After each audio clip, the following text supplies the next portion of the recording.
Hola, yo soy David Surazzi y les vengo a hablar sobre narrativa y videojuegos. Vamos a empezar este video y esta serie de videos hablando sobre la estructura aristotélica de la narrativa, es decir, la estructura en tres actos. Y para empezar tenemos que entender quién fue Aristóteles. Y bueno, Aristóteles fue un filósofo griego que vivió hace aproximadamente unos 2500 años y él lo que hace de gran aportación al entretenimiento, a la cultura, a los videojuegos en el mundo occidental es su estructura narrativa de tres actos, la cual escribe en su obra llamada La Estética. ¿En qué consiste esta aportación que hace en la estética? Bueno, lo que él hace es que genera una estructura narrativa en donde él dice, toda historia se va a componer de tres momentos, cada momento le vamos a llamar actos, y va a haber un momento que conecte cada acto entre ellos. Es decir, tú tienes un primer acto, un punto argumental, segundo acto, punto argumental y tercer acto. Ahora, ¿en qué consisten estos elementos de los actos y los puntos argumentales? El primer acto va a representar el mundo de la historia y va a establecer cómo son las reglas de su universo, cómo funcionan. Y al final del primer acto, para dar inicio al segundo acto, hay un punto argumental que va a romper ese equilibrio. Cuando ves todas las historias, pues el personaje está viviendo feliz su vida cotidiana cuando interrumpe este elemento que puede ser el diablo, una invasión extraterrestre, una lluvia torrencial. Es decir, ocurre algo que cambia esa vida cotidiana y modifica su entorno. En el segundo acto, vamos a ver que el protagonista va a estar enfrentando los cambios del mundo y va a tener que trabajar con esos derivados, es decir, una vez que llegan los extraterrestres, cómo cambia su cotidianidad y cómo intenta huir de ellos. Una vez que cae el meteorito al mundo, qué es lo que cambia en el mundo y cómo intenta sobrevivir a este mundo hostil. Cuando, por ejemplo, esto es muy común en las comedias, una pareja feliz, llega un familiar pidiendo apoyo y entonces este familiar que llega a esa casa cambia la cotidianidad, interrumpe cómo transcurre el flujo de la vida y eso genera una nueva construcción de la normalidad y entonces se tiene que desarrollar la historia en el segundo acto en donde este personaje, nuestro protagonista, va a estar constantemente compitiendo contra el caos que lo rodea. Una vez que pasa esto, pues llegamos al clímax en donde inicia el tercer acto. ¿Qué es lo que ocurre? En el tercer acto inicia con este clímax en donde nuestro protagonista y esa fuerza que alteró el mundo van a chocar en un punto de no retorno.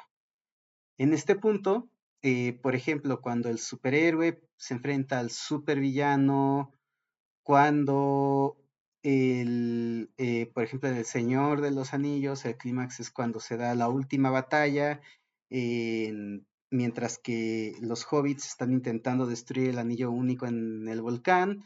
em, este punto de clímax lo que va a llevar es a un punto de no retorno. Si los hobbits no destruyen el anillo, Sauron gana. Si los hobbits destruyen el anillo, Sauron pierde. Ya no hay una posibilidad de que el mundo no sufra esa consecuencia del clímax. Entonces, a lo largo de toda la historia, pues se va planteando esto, llega el clímax, se enfrenta el héroe, y en el clímax es la confrontación.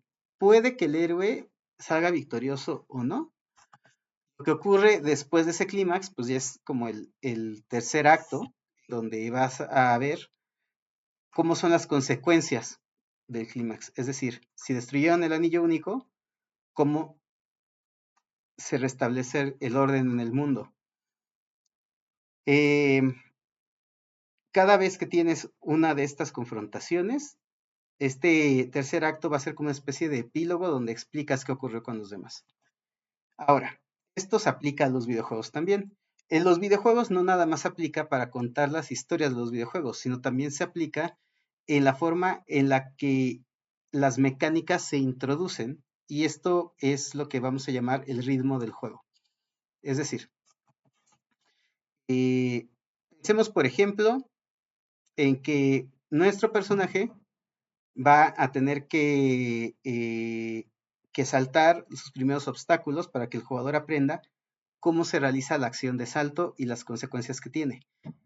Y aunque lo tienes que poner a saltar plataformas, no lo vas a matar al jugador, porque sería algo demasiado agresivo. Lo que tienes que hacer es poner una serie de plataformas que tiene que cruzar obligatoriamente, pero que en caso de que falle, pues el jugador no sufra unas consecuencias. Eso sería como el primer acto en donde estás planteando las mecánicas del juego. Una vez que planteas esto, a lo largo del nivel, del desarrollo del nivel, vas a estar progresivamente aumentando el nivel de dificultad hasta que llegas a un clímax. ¿Cuál es el clímax? Usualmente en un videojuego es el jefe final o un reto muy grande que tienes que poner más o menos al final del nivel. Si tienes este jefe, si tienes este reto, se alcanza este clímax y luego este clímax, bueno, tiene que tener un espacio de sublimación en donde puede ser ya sea a través de el- un pequeño epílogo al final del nivel, en donde pues pones música, acciones, usualmente te pone como una tabla de récords, cosas así, o pones un segmento de narrativa para que el jugador como que recupere y procese esa victoria que alcanzó, esa victoria clímax. Y una vez presentado esto, ya le das otro nivel y así este ciclo se va a repetir hasta que llegas al final del juego. ¿Qué es lo que pasa? Este ciclo o esta forma de concebirlo nos permite entender el juego en cuestiones de ritmo. ¿Qué tanto se cumple este ciclo? ¿Qué tan rápido? ¿Qué tan largo o pequeño es? Es lo que nos va a ayudar a mantener el ritmo del juego. Por eso es importante esta estructura narrativa, porque no nada más estamos hablando de cómo estar contando una historia, que sí es verdad, sino también en el nivel de diseño de juegos nos habla de cómo va a ser el ritmo que vamos a plantear dentro de la jugabilidad para poder establecer qué tan largos son los escenarios, qué tan largos son los checkpoints, cuáles son los retos que va a enfrentar el jugador para poder llegar a estos puntos de descanso, que serían los terceros actos, los epílogos, en donde él va a recibir su gratificación, su recompensa y una parte de la narrativa. Bueno, pues esta ha sido como una breve introducción, espero que haya sido de utilidad. Si quieren, pueden seguirme en mis redes sociales, que les dejo aquí abajo en la descripción. Pueden seguirme en este canal si les interesa saber más sobre el diseño interactivo y diseño de videojuegos. Y nos vemos hasta la próxima.